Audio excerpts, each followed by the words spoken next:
ang taga Mindanao. Si Manny Pacquiao ng Bukidnon.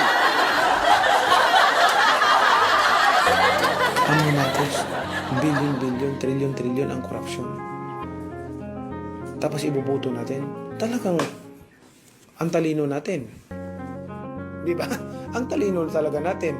Alam ko matatalino naman ang taong bayan. Naniniwala ba kayo na salpot sa korupsyon si Marcos? Ayon sa Supreme Court, bakit hindi tayo maniniwala? Wala na tayong gobyerno kung hindi tayo maniniwala sa desisyon ng Supreme Court. Hindi rin malayong magkaroon ng martial law.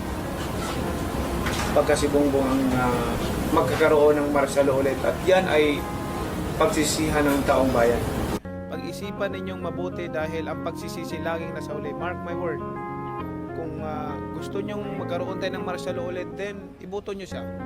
Yun lang ang ano ko, ay malaki ang posibilidad na magkaroon tayo ng martial law. Maniwala ka sa akin. Siguro naman ang taong bayan mautak. Kasi pag ibinuto mo pa yung hindi nagbabayad ng tax, hindi ko na alam talaga kung saan nanggagaling yung talino natin.